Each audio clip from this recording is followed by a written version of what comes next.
Yan yung napansin ng ating mga netizens. Selective siya, mga kababayan. Kaya may punto, mga kababayan, si Terry Ridon na questionin. Maging si Marcoleta, hindi kumbinsido. O, di ba? Inamin niya mismo niya na unverified, unvetted.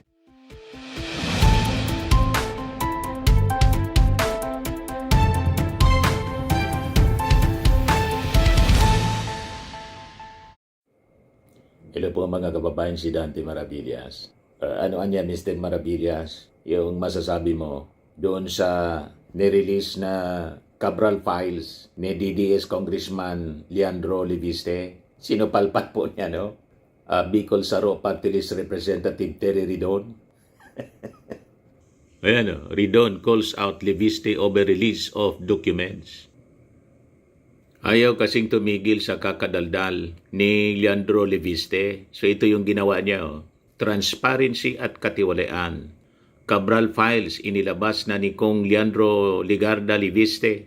721 billion sa DPWH sinilip. Ang ginawa niya kahapon. Tuluyan nang nilabas ni Batangas 1st District Representative Ligarda Leviste, Leandro Ligarda Leviste, ang tinaguriang Cabral Files na naglalaman ng detalye ng 721 bilyong halaga ng mga proyekto sa 2025 DPWH National Expenditure Program. Ayon kay Leviste, 161 billion dito ang may kahina-hinalang tags. Karamihan ay flood control projects na kanyang ibinunyag sa pagdinig ng Senate Doribon Committee bilang bahagi ng panawagan para sa transparency at pananagutan. Ang problema, yung sinasabi niyang Cabral Files, hindi man authenticated. Maging si yung kaalyado niyang DDS Senator, si Marcoleta, mga kababayan, di kumbinsido. I don't think niya he is competent. Sabi ni Marcoleta. Sabi ni Marcoleta po, pakinggan natin. If not, then it's okay. So we can... I'd be happy to answer any questions na lang that you may have po. But may I also add, Mr. Chair, that... Mr.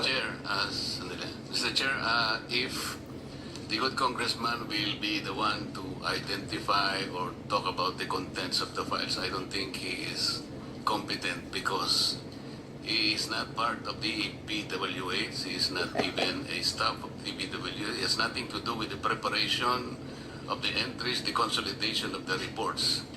He has no personality to testify. I think what he can testify is limited only on how he was able to obtain the files from... Di ba, mga kababayan? Pero ayaw magpapigil. Ayaw tumigil, mga kababayan ni Leviste. Bira lang ng bira.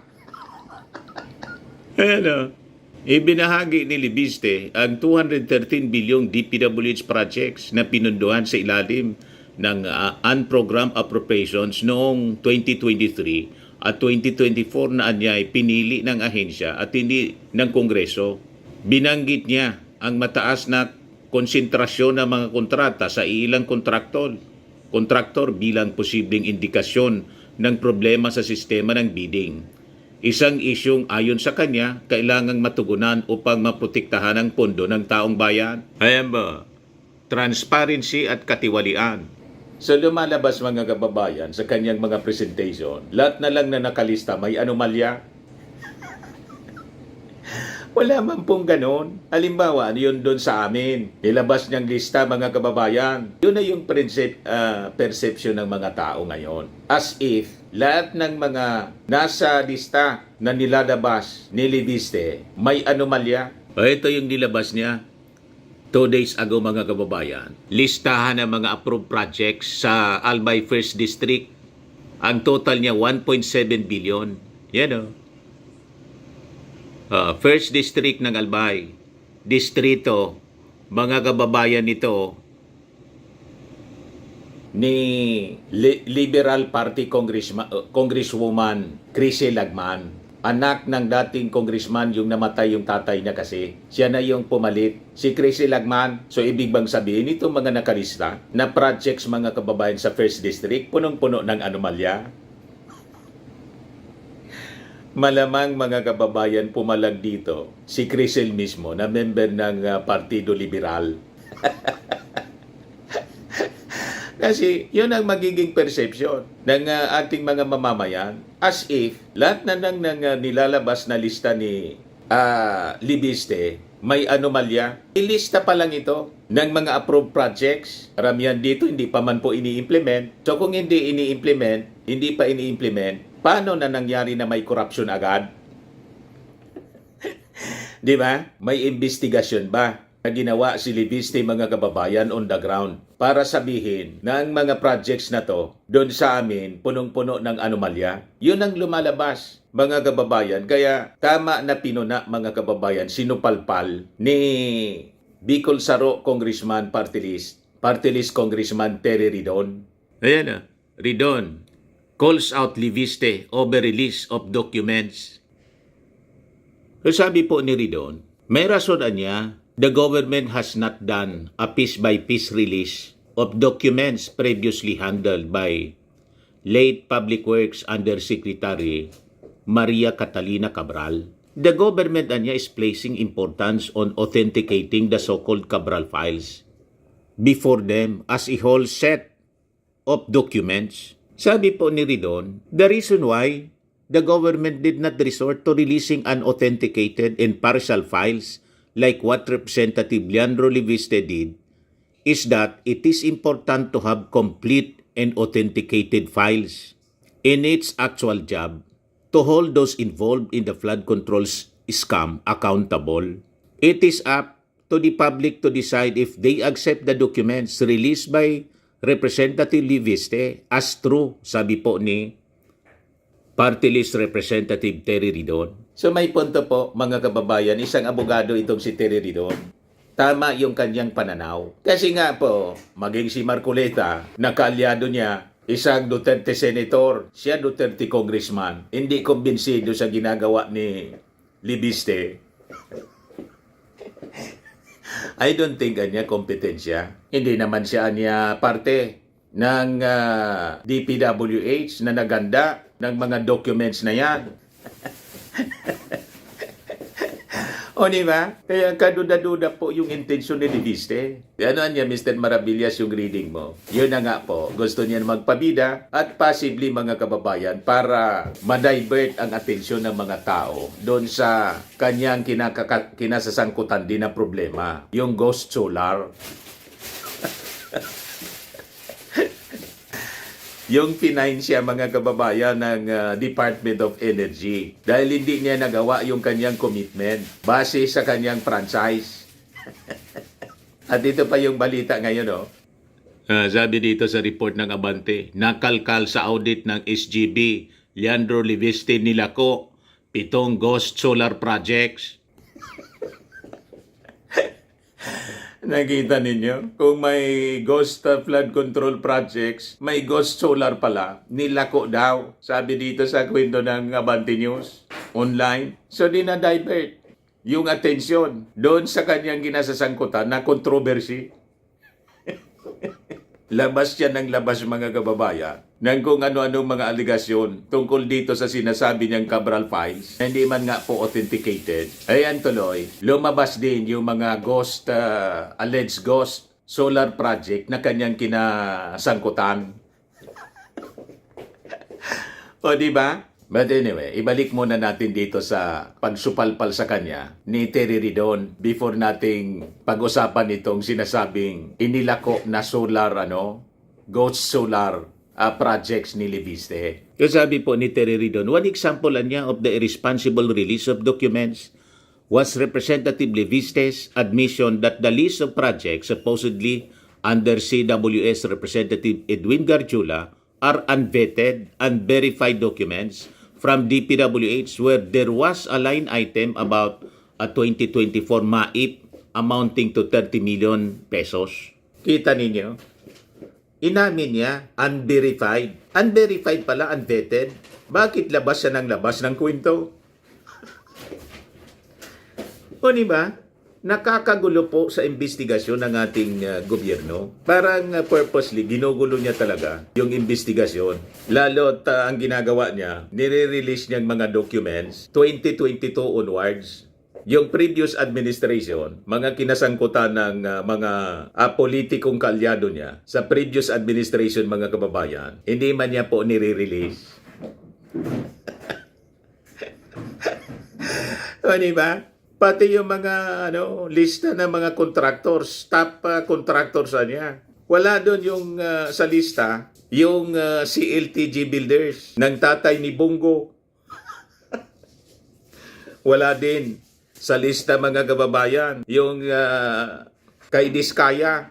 Ang top 1 na nasa lista niya, yung SunWest ni Saldico. So lumalabas, selective lang siya, mga kababayan. Pati sa lista ng mga contractors. Yan o. 2 days ago, Leandro Ligarda Liviste, 161 billion DPWH projects na nakatag sa OP. Top contractors. Yan o. Top 20 contractors po. Nandyan yung SunWest. Number 4 yung SunWest. Tapos yung Hightone, yung kapatid ni Saldico. Si Kito ko. May nakita kayo dyan, mga kababayan, na CLTG. Wala din yung construction company ni Diskaya. May nakita kayo dyan na construction company ni Diskaya?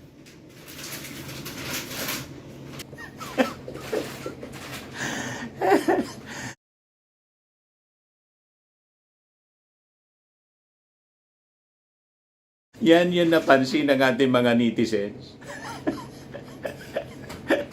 Selective siya, mga kababayan. Kaya may punto, mga kababayan, si Terry Ridon na questionin. Maging si Marcoleta, hindi kumbinsido.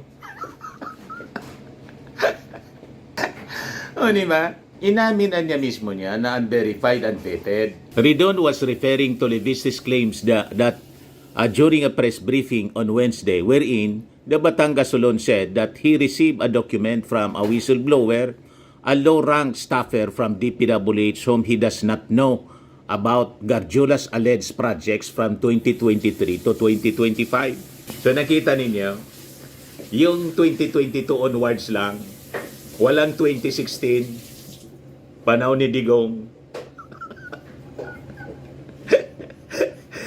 Kaya kaduda-duda po ang intensyon ni Leviste.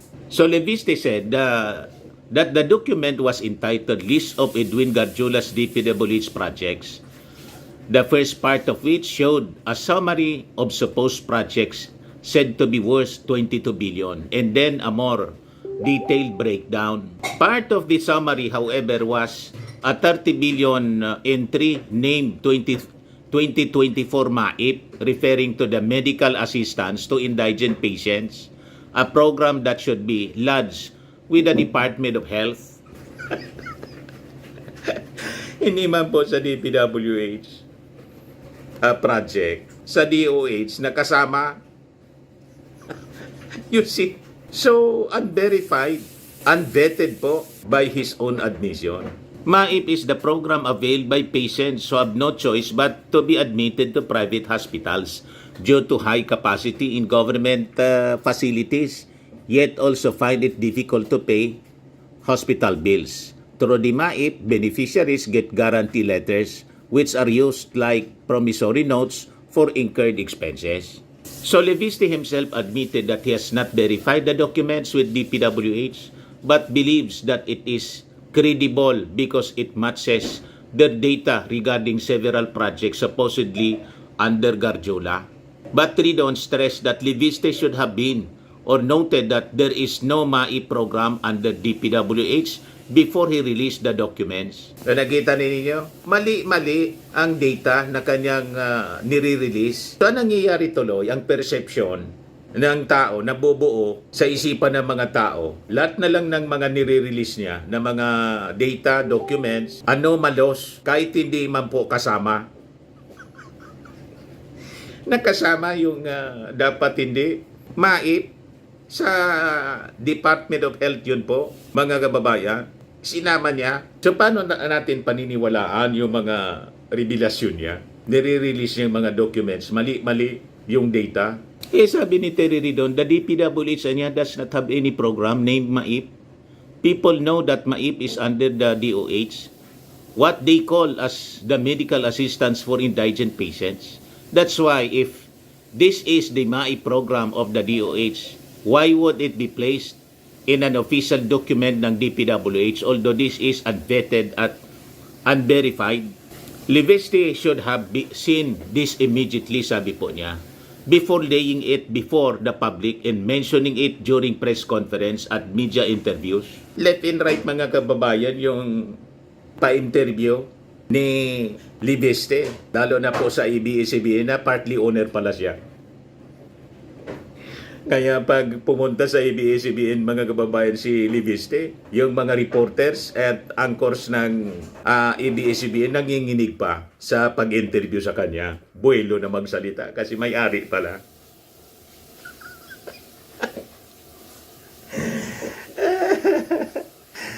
You see? Di ni Mr. Maravillas yung report ng Abante News na sabi na kalkal. Ayan po, nakalkal sa audit ng SGB. Leandro Liviste nilako 7 ghost solar project. So, kini-question yung mga DPWH ghost projects, yung nagka-question, mga kababayan, may nakalkal din na ghost project, solar. So, paano kanyan magiging credible na anti-corruption crusader pa ganyan? Di ba? Yan report, mga kababayan ng Abante.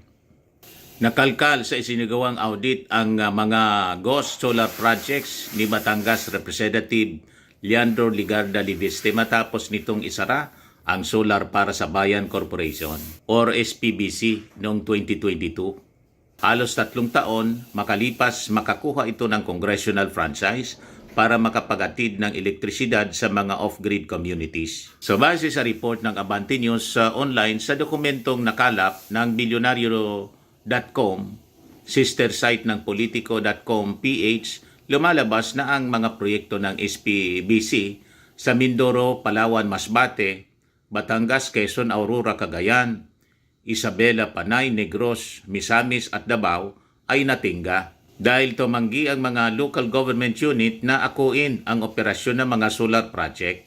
Sa 2024 annual financial statements na inaudit ng Sisip Gores Vilayo and Company, kinumpirma ng SPBC na sila ay nag-ceased operations noong 2022 in all 7 sites it had been operated in. Pati pala sa amin sa Bicol, Masbate, may project si Liviste.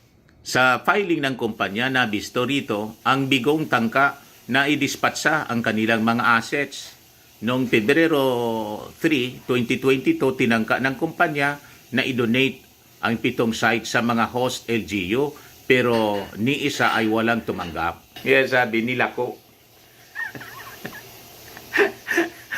ni isa walang tumanggap.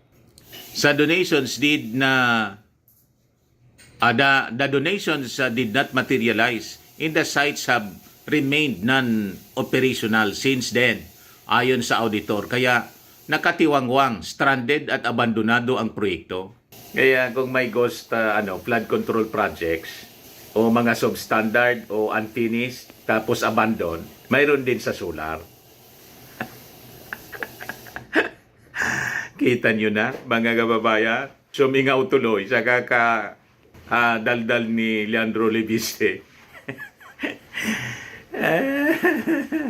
Abandonado ang proyekto. Nasa publiko lamang ang shutdown ng SPBC nang umarap si Liviste sa interview ng programang On Point ng Bilyonaryo News Channel noong January 14, 2026. Sa nasabing interview, binanggit ni Liviste na ang prangkisa ay defunct at non-operational na sa loob ng 4 na taon dahil sa problema sa regulasyon. Minaliit din niya ang issue dahil hindi umano ito may tuturing na public interest. Paano hindi public interest na apektado po yung mga supposed beneficiaries na hindi po naabot ng serbisyo ng kuryente? Di ba? So sabi dito, kahit natigil na ang operasyon, hindi naman ay sinurrender o walang bisa ang prangkisa at hindi rin umano pinagbigay alam sa Kongreso na tumigil ng operasyon ng prangkisa. Nabisto din sa financial disclosure ng SPBC ang magkasalungat na posisyon sa issue habang binanggit ng management sa 2024 filing na wala silang planong mag-liquidate dahil patuloy umano silang nag-evaluate sa business opportunities. Nagbabala naman ang auditor na magiging suliranin ng kumpanya ang pagkalugi, capital deficiency at cessation of operations. Siyempre, abandonado po eh. Inamin ng SPBC ang pagkalugi ng 10.9 million noong 2023 at 2024 na nagresulta sa capital deficit na higit sa 470 million pesos. Ang ibang solar portfolio ni Leviste ay ang Solar Philippines Power Project Holdings Incorporated na pinapatakbo sa ilalim ng DOE at pinagmulta dahil sa pagkabigo na matupad ang pinangakong capacity. Ang isa pa niyang kumpanya, ang SP New Energy Corporation, ay ibininta naman sa Meralco Power Gen Corporation ng bilyonaryong negosyante si Manuel V. Pangilinan sa halagang 34 bilyon. Kaya naging bilyonaryo. Ngayon, sinampal ng multa, pinagpa-fine mga kababayan ng DOE 24 bilyon. O di amanos na, pag ganyan. May tira pa siyang 10 bilyon. You see, mga kababayan, kaya malabo ang pagiging anti-corruption crusader ni Leandro Leviste kasi siya mismo, yung kanyang sariling kumpanya, may sabit din sa sinasabing ghost solar. You see? So, but anyway, pabayaan natin. Nag-enjoy daw siya eh. Nag-enjoy daw siya sa kanyang ginagawa. O, di sige, mag-enjoy ka lang. Kung saan ka masaya. Yan yung sabi niya doon sa latest niyang press con. Nag-enjoy daw siya sa kanyang ginagawa. So, yun lang po, mga kababayan. Ako po si Dante Maravillas. Bye-bye po. God bless. Ay, pag-share pala po nitong ating video para marami po yung makapanood sa ating mga talakayan. Bye-bye po.